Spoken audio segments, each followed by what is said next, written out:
All right. So uh I'm just making sure that this is all looking good, which it seems to be looking well. Hello. My name is Ryan Collin, and you are looking at a bunch of people texting. Why are you looking at people texting? Because they are part of my presentation, which is empathy levels and texting. And I'm doing this presentation for the University of Jamestown, or obviously the Department of Psychology you can see here, which is in my research methods class under Dr. Dana Wallace. I have my fancy laser pointer here too to guide me through the way. So research methods is the part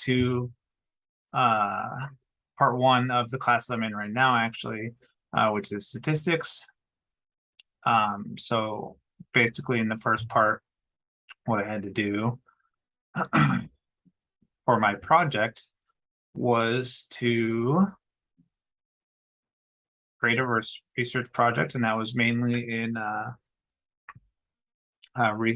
research methods, basically to design a study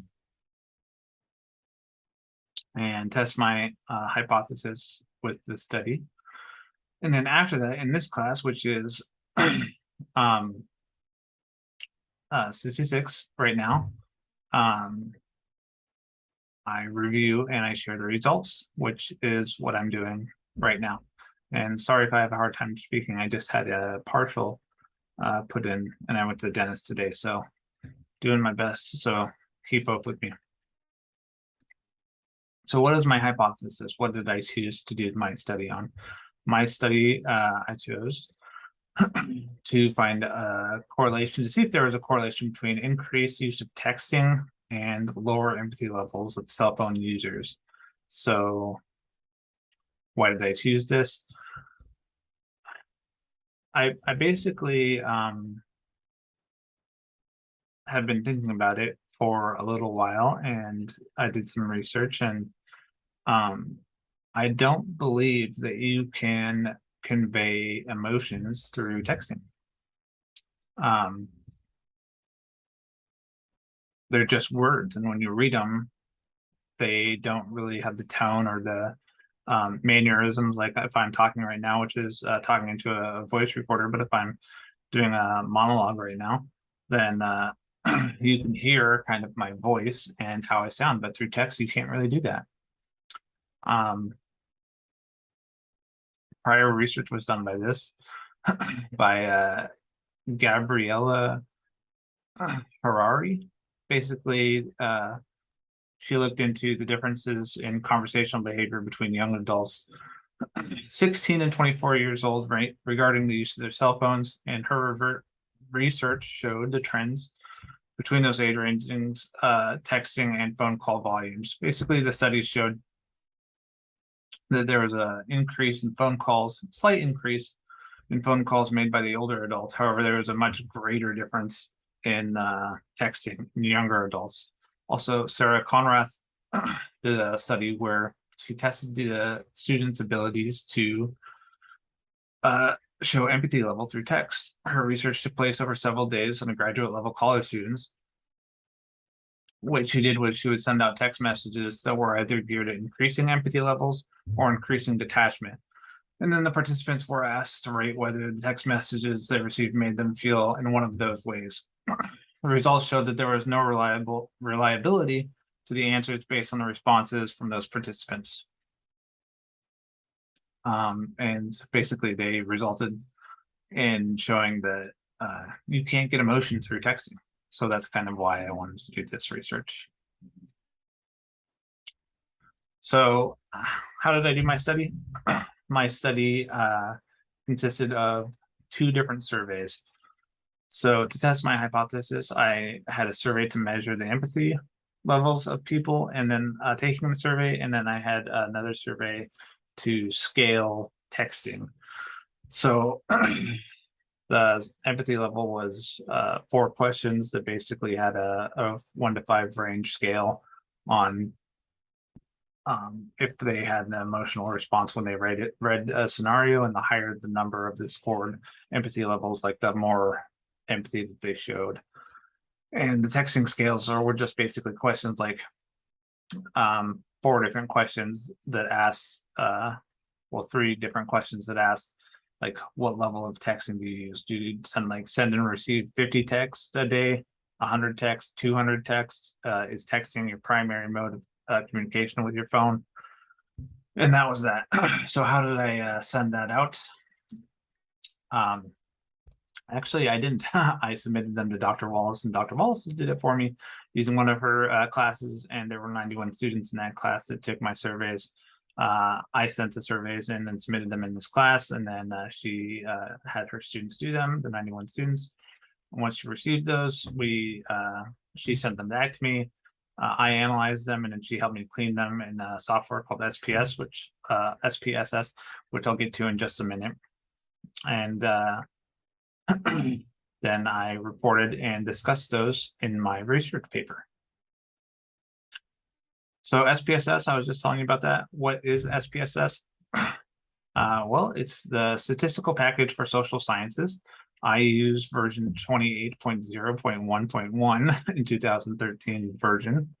And to test my data, it was basically just the software that I used to test it. And I have a couple pictures that I'll show you. To test my data, I used an correlation bivariate test. And I'll show you my data. So of the 91 students, these are all the different questions that I asked. You can see here. And then, is my face in the way? No, but these are all the different questions, and then they have the different responses. This is actually in SPSS, the software these images come from. And then these were my results, which are the means over here, and then you have the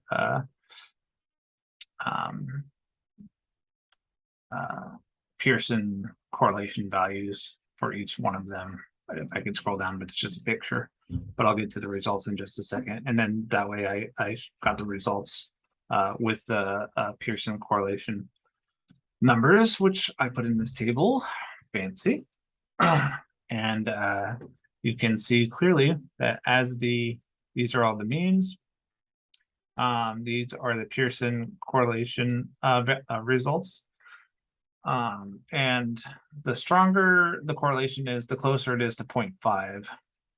And as you can see, they're not close at all.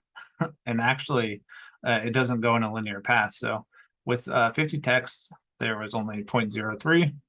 100 texts, it actually increased a little bit, but at 200 texts, it went way down. So my results basically showed that there was no linear correlation, which basically in my discussion of my research paper, and for you right now, I will show it proves my hypothesis to be false, which was not what I was thinking, but that's nevertheless what happened. And because of that, I had some thoughts, and I thought maybe the conditions of the test, being college students,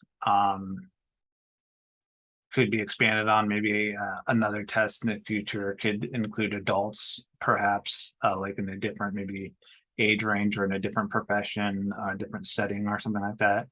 And also maybe some bias of my own, thinking that maybe just young people were texting way more, because if you go back to the medians of the results, actually most people reported that they said that they only sent 50 texts per day out of the 91 participants who took the test. So I do think more research and more studies in different areas could be validating or non-validating for this study, but I think it is warranted. And in conclusion, what have I learned? Well, I learned to really check kind of my bias when thinking about research. But in these two classes together, I've really learned everything that I know about really vetting your sources of information and using them to learn new things. I would say that's the best way I can put that. As far as my references, the 2 studies that I references are right there posted. And beyond that, thank you for watching my presentation. I'm ending with a picture of my beautiful wife and I right here on our wedding. That's my twin brother. Lots of people here at our wedding. One of the best days of my life. So I hope you enjoyed, and thanks for watching.